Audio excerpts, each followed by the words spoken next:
안녕하세요. 영양사 원패스 암기법 시작합니다. 우리 영양판정 과제할 때 두 가지로 나누잖아요. 기억 안 나죠? 양적하고 질적. 전 그중에 양적만 암기를 했어요. 근데 제일 황당했던 게 얼만큼 먹었는지 기억해서 쓰라고. 아니 방금 먹은 것도 기억이 안 나는데. 그래서 난 식사 기록법으로 바꿔서 과제를 했어요. 가장 확실한 건 실추법이겠죠. 예를 들자면 공깃밥 뭐 210g 뭐 이런 식으로요. 그래서 24시간 회상하고 기록하고 실측한다. 이렇게 세 개만 외워서 시험을 봤던 것 같아요. 나머지는 뭐 질적평가죠. 영양소를 얼만큼 뭐 균형적으로 먹었는지 이런 거 파악하는 거. 보통 문제는 양적평가에서 많이 나와요. 또 24시간 회상법 같은 경우는 기억을 해야 되는데 좀 어려울 수 있고, 그 다음에 조작이 가능해요. 사실 내가 먹은 것 다 이렇게 적는 식사 기록법을 했는데 너무 많이 먹는 거야. 그래가지고 좀 줄였잖아. 조작이 가능하다. 약간 그런 거 생각하시면 되고요. 여기부터는 이제 건강검진으로 저는 외웠어요. 왜냐면 외울 게 너무 많기 때문에. 우리 건강검진 가면 키 몸무게체잖아요. 그게 신체 계측 하는 거죠. 그리고 피 뽑고 소변 검사하는 거 그거 생화학검사. 이렇게 이해를 했고요. 애들도 키 몸무게 재고 그러는 게 영양 상태를 파악하는 거죠. 신체 계측을 통한 이 사람의 영양 상태를 할 수 있는 거죠. 어린아이들 같은 경우는 머리둘레와 가슴둘레를 재거든요. 슬프게도 우리 아들은 머리둘레가 100명 중에 1등이에요. 참, 딴 것도 아니고 아무튼 머리둘레가 1등이라는 거. 그렇지만 이제 머리가 큰 만큼 똑똑하게 바라는 게 또 엄마의 마음입니다. 아무튼 영아는 1에서 2세는 머리둘레와 가슴둘레를 상당히 중요시 여긴다. 머리둘레, 가슴둘레는 꼭 암기하시기 바랍니다. 믿기 어렵겠지만 영아 때는 머리 크기가 상당히 중요해요. 약간 황당하지만 중요합니다. 참고해주세요.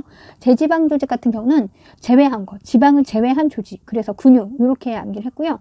영아는 키운다? 키어 카우프 지수라고 말씀드렸잖아요. 학령 애들은 사춘기가 시작되면서 애들이 말을 안 들어요. 에러가 나 막. 그래서 레러 지수, 에러 이렇게 암기를 했고요. 뭐 이제 카우프 지수나 레러 지수 이렇게 구하거나 범위 같은 거는 선생님들이 이제 찾으셔서 따로 암기하시기 바랍니다. 캘리퍼라고 하는데 찌개처럼 생겼어요. 콤파스처럼 생겨가지고 피하지방 두께 찝는 건데 배에 힘을 줘보지만 역시 두껍게 나온다는 거. 그래서 캘리퍼, 피하지방 두께를 재는 거 이렇게 암기하시면 되고요. 신체 계측이 끝나고 나면 보통 뭐 하러 가냐면 피검사하러 가요. 가서 피검사 하세요 막 그러잖아요. 그게 생화학적 검사인 거죠. 우리 건강검진하면 책으로 딱 만들어주거든요. 뭐 이제 혈당이 얼마고 막 이런 것들을 그 검사 결과를 보고 이해하고 영양 판정 정도를 할 수 있는 정도까지만 알면 된다고 생각했어요. 이것도 뭐 별거 없어요. 우리나라 대표적인 질병 있죠? 엄마 아빠들이 잘 걸리는 거 있잖아. 당뇨, 고혈압, 고지혈, 요 3종 세트. 내가 엄마 아빠가 고기 좀 드신다. 그럼 통풍. 삼겹살에 소주 좀 드신다 하면 콜레스테롤, 지방간. 열 좀 받으신다. 그럼 고혈압. 이렇게 암기를 하시면 되고, 얘네들이 같이 뭉쳐 다니면서 심혈관, 뇌혈관 질환을 잘 일으켜요. 그러니까 시험에 잘 나오겠죠. 그래서 요거는 꼭 아셔야 돼요. 당뇨는 공복혈당 수치랑 당화혈색소를 이제 검사를 하거든요. 그리고 고혈압 같은 경우는 레닌 지수로 이제 검사를 하고요. 그건 이제 참고적으로 알아두시고요. 당뇨의 공복혈당은 100을 기준으로 합니다. 식후혈당 같은 경우는 120에서 160이고요. 170이면 약 먹으라 그래요. 소변으로 나오는 거니까. 300 이상이면 주사 맞으라고 합니다. 우리가 주사 처방 내리는 건 아니니까 걱정 마세요. 밥을 먹으면 혈당이 쫙 올라가고 2시간 정도가 되면 정상으로 돌아옵니다. 그거 좀 참고해 두시고요. 당뇨가 두 종류가 있어요. 1형이랑 2형 당뇨. 1형 당뇨는 애들, 원래 췌장에 문제가 있는 애기들. 얘네도 주사 맞잖아요. 인슐린 주사. 선천성인 거. 그리고 2형 당뇨. 10대 이상에서 많이 걸리는 거.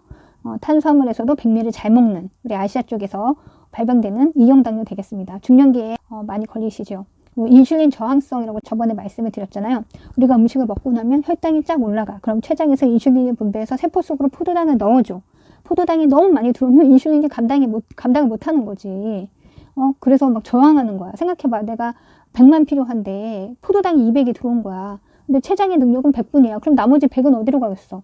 피에 떠 있거나 오줌으로 나오는 거지. 이렇게 해서 당뇨가 되는 거예요. 포도당이 세포로 들어가서 에너지원이 돼야 되는데 피에 떠 있고 소변에 떠 있으니까 어떻게? 에너지는 써야 되겠고. 그러니까 체지방을 분해하면서 지방을 산화시킨단 말이야. 그러니까 지방 산화하면서 아세톤 냄새가 나요. 아세톤 냄새가 나면 아세톤이 산성이잖아. 그러니까 산독증이 나오는 거지. 쉽게 말해서 포도당이 없으니까 체지방 땡겨다 쓰고 단백질 땡겨다 쓰고 단백질 땡겨다 쓰잖아. 그럼 또 체내에 요산이 생겨. 그럼 퓨린 농도가 막 높아진단 말이야. 그러니까는 요산 농도가 낮아지는 저퓨린식을 먹어야 되지. 요산이 뭐야? 통풍이잖아. 대부분 엄지 발가락 쪽에 통풍이 이렇게 딱 나온단 말이야. 통풍 환자는 저퓨린식을 해야 돼. 단백질을 제한하거든. 그래서 삼겹살과는 이제 그만 이별을 해야 되는 거지. 동물성 단백질로 먹을 수 있는 거 계란, 우유 이 정도밖에 안 나와. 저퓨린식. 그리고 통풍 걸리면 본인이 원하지 않아도 강제로 스님이 될 수밖에 없어. 대부분 뭐 고사리, 뭐 나물육지, 도라지 막 이런 거밖에 못 먹어. 그리고 당뇨 검사할 때 당화 혈색소도 같이 수치가 나오거든요. 그래서 이제 내가 평소에 당을 얼마나 관리했는지 알 수 있습니다. 그리고 당뇨에서 또 그 다음에 나오는 거 임신성 당뇨. 임신하신 분들 한 번씩 다 검사를 하셨을 거예요. 공복 캔으로 단 주스 같은 걸 주고요. 30분, 1시간, 2시간, 3시간에 걸쳐서 혈당 검사를 합니다. 임신성 당뇨 이후에도 또 당뇨로 전환될 수 있기 때문에 상당히 관리를 잘해야 되는 거죠. 당뇨 환자분들이 저혈당이 오잖아? 그럼 벌써 정신이 없어지면서 목 뒤서부터 식은땀이 쫙 흘러. 그럴 땐 단순당, 주스나 초콜릿을 공급해야 돼. 근데 만약에 의식이 없어, 먹을 수가 없어. 그럴 때는 주사로 공급해야 돼. 최대한 빨리. 1형이든 2형이든 상관이 없어. 무조건 주사로 해야 돼. 의식이 없을 적에는. 알아두시기 바랍니다. 당뇨병은 당뇨 자체보다 합병증 자체가 무서워요. 그리고 한 번 발병되면 치료가 잘 안 돼. 그렇기 때문에 가급적 당뇨에 걸리지 않도록 최대한 운동과 그다음 식이요법을 잘 써야 되는 거죠. 대표적인 거 환반변성. 눈이 안 보여. 큰일 나요. 그리고 동맥경화. 뭐 심혈관 질환 오는 거고, 말초신경 손상. 이게 뭐냐면 다리 절단하는 거 있잖아. 그런 거 뇌경색 뇌출혈 뭐 이런 거 오기 때문에. 그리고 나중에는 막 투석까지 가. 그래서 안 걸리는 게 최고야. 당뇨는 이렇게 아시면 되고요. 경구 혈당 강화제. 이거는 말 그대로 먹는 약이잖아요. 혈당을 낮춰주는 거. 배 타고 내려간다. 혈당이 내려간다. 베타예요. 알파 아니에요. 당뇨와 관련된 것 중에 신부전이 매우 중요해요. 왜냐면 신장 이상이 생기거든. 신장이 정수기잖아요. 우리 몸에. 신부전에 칼슘 하나만 넣고 나머지는 다 낮게 우리가 영양 공급을 해야 돼요. 저단백, 저나트륨, 저칼륨. 그러면 다 낮은 거는 신부전은 저저저만 기억하면 안 돼. 저단백, 저나트륨, 저칼륨으로 암기를 하시고, 높은 거는 칼슘 하나. 그리고 칼륨 같은 경우는 심장마비를 초래할 수 있기 때문에 꼭 아셔야 돼요. 참고해 주세요. 당뇨는 기본적으로 당질의 섭취와 관련이 깊고, 또 초기에 이 당질이 계속 쌓이잖아? 그럼 지질이 되잖아. 포도당이 계속 쌓이면 이제 지질이 되잖아? 그럼 이상 지질이 나와. 그래서 고지혈증이 된단 말이야. 이 대부분 당뇨 환우분들이 당뇨, 고혈압, 고지혈을 같이 가지고 다녀. 왜 그러냐? 이게 다 연관관계가 있기 때문이에요. 그래서 당뇨 환자분들이 고지혈증을 같이 동반하는 경우가 많고, 그 중에서도 VAD의 수치가 높아지거든요. 시험에 나오기 쉽겠죠.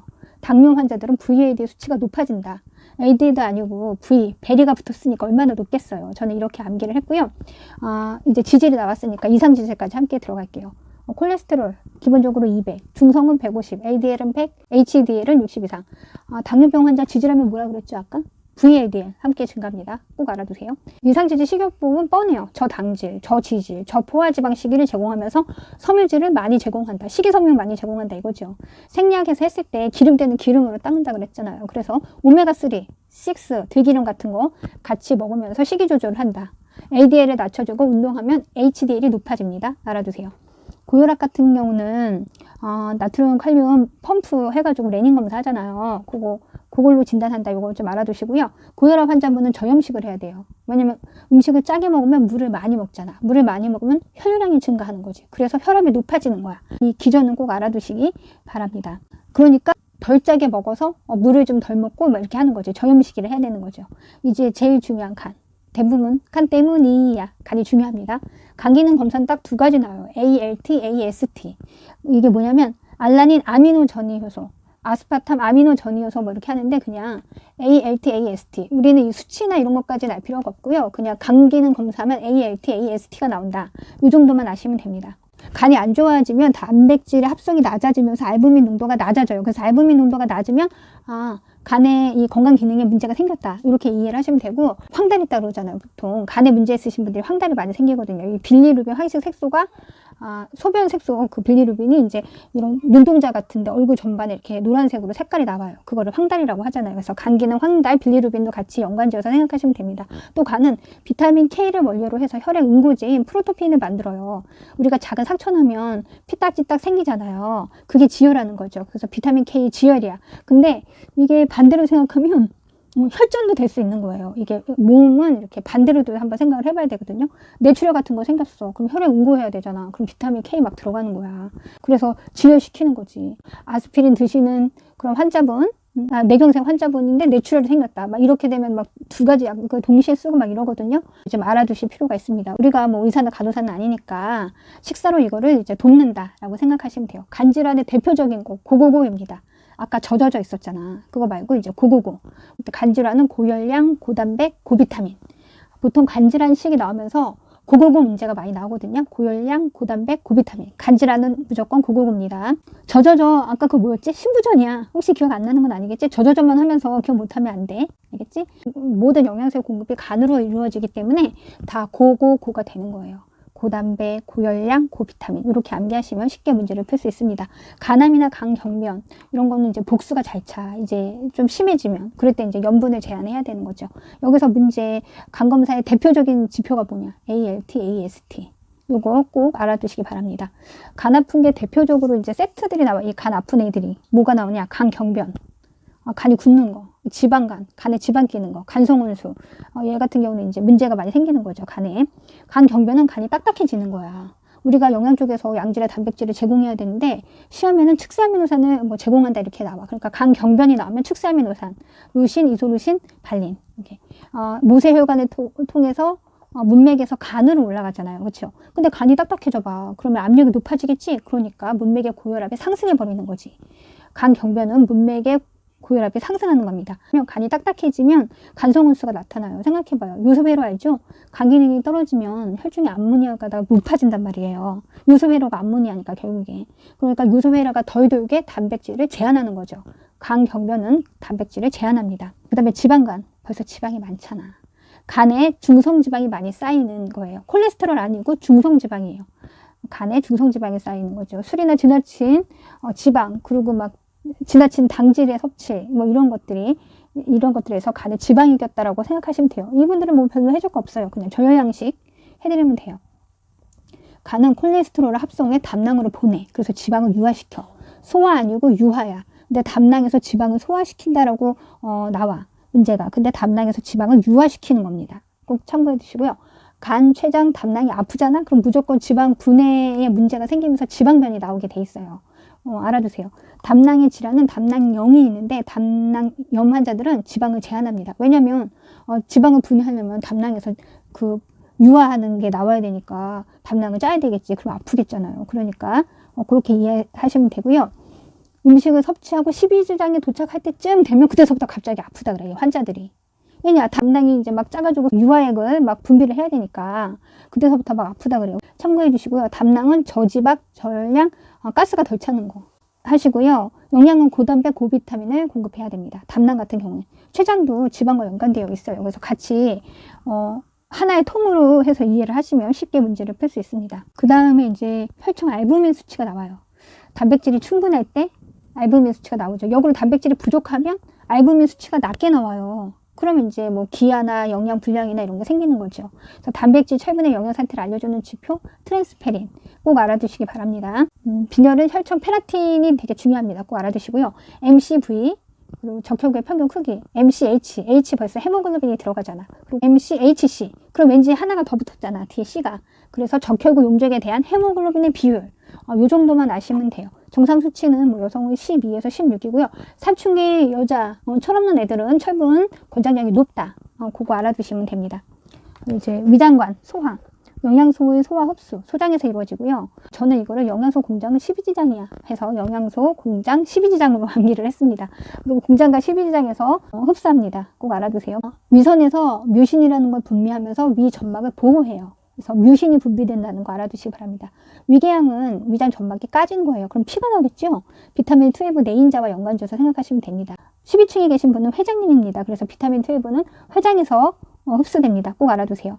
생각해보세요. 단백질 소화는 위부터 시작합니다. 비타민 12는 동물성입니다. 그러니까 동물성 비타민 12를 꼭 같이 암기하시면 됩니다. 그리고 비타민 12 나오면 무조건 내인성 연관지어서 생각하실 수 있습니다. 소화성 궤양은 위산 과다로 인해서 위 점막이 까인 거야. 그러면 이제 위산이 너무 많이 나오니까 단백질을 충분하게 공급을 해줘서 많이 나온 위산이 잘 쓰일 수 있게 하면서 영양 공급을 하는 거지. 그렇게 이해를 했고요. 제산제를 쓰게 되면 소화가 잘 안 될 수 있으니까 이제 식이섬유나 이런 거 좀 넣어서 변이 잘 볼 수 있도록 도와드린다. 이렇게 생각하면 되고요. 위암 환자 같은 경우는 되게 간단해요. 우선 자극적이지 않은 거.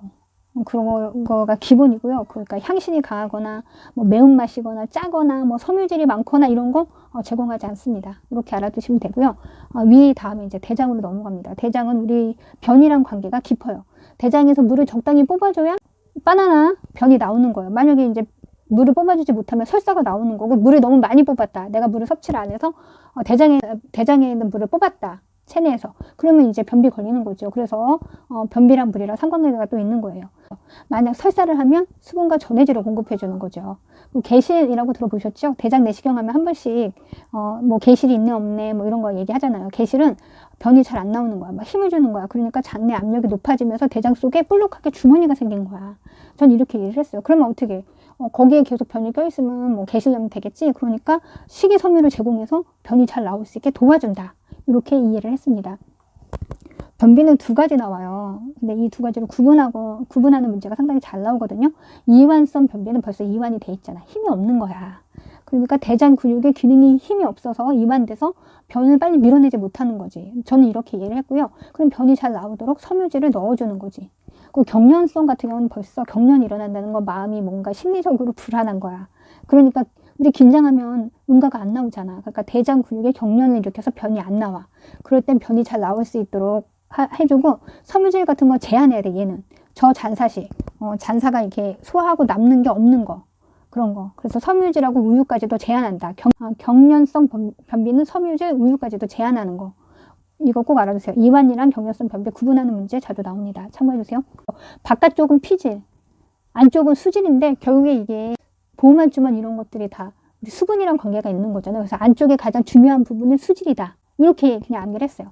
결국 이게 사구체 같은 경우는, 사구체 신혈이나 이런 신장 같은 경우는 오줌이랑 관계가 있잖아요. 그러니까 결국에 수분이다. 이렇게 암기하시면 되고요. 세뇨간의 주요 기능은 전해질과 영양소의 제흡수야. 만약에 내가 칼륨이 부족한데 소변으로 계속 내보낼 수 없잖아. 그럴 땐 부실피질인데 알도스테론이 제흡수시켜 막 이렇게 사인을 보내는 거야. 그러면서 이제 제흡수시키면서 혈압도 관리하고 막 이렇게 되는 거죠. 이 전반적인 기전이 다 연결되어 있다고 생각하시면 돼요.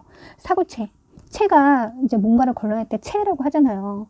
그래서 모세, 사구체, 모세혈관, 그럼 벌써 되게 가는 체라고 생각한 거야. 아주 촘촘한 체. 그러니까 분자량이 큰 단백질이랑 혈구는 통과를 못하는 거지. 그런데 만약 통과가 돼서 소변으로 나왔다. 그러면 사구체, 모세혈관에 문제가 생긴 거지. 이렇게 이해를 했습니다. 나머지 다음 파트에서는 이제 여기서 빠진 부분을 같이 하도록 하고요. 식품 구성 자전거 중에서 꼭 알아둘 거, 물, 앞바퀴에 물 있는 거, 고기, 생선, 달걀에 견과류 들어가는 거, 안 들어갈 것 같지만 고기, 생선, 달걀에 들어간다는 거, 그리고 우유, 유제품에 아이스크림 들어간다는 거 꼭 알아두시기 바랍니다. 이게 시험에 자주 나오더라고요. 치료식의 핵심 포인트, 담백가가 높은 거. 만약에 단백질을 제한했어. 그러면 하나를 먹어도 영양 밀도가 높은 거를 선택해서 제공해야 된다. 이 얘기죠. 영양 공급 방법이라는 게 있는데, 이게 이제 우리가 환자들한테 어떻게 영양을 공급할지. 맑은 유동식은 수술 후에 수분과 전해질, 벌써 맑잖아. 그러니까 맑은 수분과 전해질을 공급해 주는 거야. 맑은 유동식은. 씹고 삼키기가 어려운 환자, 그리고 경관, 콧줄, 소위 말해서 이런 거는 뇌졸중, 뇌출혈, 연화장애, 삼킴장애, 그리고 구강으로 섭취가 어려운 사람, 다 위장장애가 있는 사람이 경관 섭취는 안 돼요. 왜냐하면 장애가 문제가 있으니까. 장 자체. 이렇게 생각을 하시면 되고, 제일 시험에 많이 나오는 거 경관 영양, 연화곤란자, 혼수상태인 자. 근데 위의 기능은 정상이야. 그럼 경관으로. 그리고 걸쭉한 형태의 퓨레, 우리 있잖아요. 요플레 형태, 그런 형태로 갈아서 부드럽게 공급한다. 요거를 알아두시면 되고요. 경관 공급이 불가능한 환자는 위장관에 문제가 있는 거지. 이제 관으로 해서 위까지 넣는데 거기 위가 아프면 안 되잖아. 이런 분들은 동맥 영양 공급, 혈관으로 공급을 한다. 그리고 비타민 K 같은 경우는 혈전, 아까 얘기했잖아. 피떡을 유발할 수 있다고. 그렇기 때문에 주사로, 근육 주사나 이런 걸로 따로 넣어드립니다. 참고해 주세요. 심혈관계 질환, 기본적으로 인체 생략에서 체순환과 폐순환은 생략 책을 보고 이해를 하셔야 돼요. 이걸 다 설명해 줄 수는 없어. 우심방에 동방혈절이 있는데 나는 우리 동방신기로 암기를 했어. 약간 웃기지만 어쨌든 잊어먹지 않아. 우심방에 동방혈절이 있는 거지. 우리 동방신기를 암기를 했고, 이게 되게 중요해요. 심장의 박도를 조절하거든. 심장의 박동을 조절하는 기능을 합니다. 우심방에 동방혈절이 결절, 그 다음에 방실결절, 그 다음에 방실지연을 해. 왜냐면 얘네가 한꺼번에 딱 둘 다 쪼그라져 버리잖아. 수축을 하면 죽는 거야. 그렇기 때문에 이렇게 돌아가면서 방실지연을 하면서 이제 수축과 이완을 하는 거죠. 그리고 방실줄기, 히스소, 프르니킨의 섬유, 이 식으로 암기를 하시고요. 심방박동 같은 경우는 70ml씩 70회 분당, 77에 49, 대략 5리터 정도. 이거는 그냥 쉽게 이해할 수 있습니다. 체순환 같은 경우는 좌심실, 대동맥, 동맥, 모세혈관 오면은 이제 교환을 하는 거죠. 기체 교환 이렇게 생각하시면 되고요. 그 다음에 정맥, 대정맥, 우심방. 혈압은 동맥 혈압을 증가하면서 올라가는 것이에요. 정상은 120에 80 정도, 맥압은 40입니다. 심근경색과 뇌졸중 환자 시기는 거의 비슷해요. 심근경색과 협심증 환자는 동맥경화 예방이 핵심이야. 저에너지, 저포화, 그 다음에 식이섬유를 많이 공급하는 거지. 그리고 보통 심근경색, 뭐 이렇게 뇌졸중 나오면 오메가3 이제 기초적인 건 끝났고요. 이 다음 파트에서 조금 더 빠진 부분은 보강해 드리겠습니다. 감사합니다.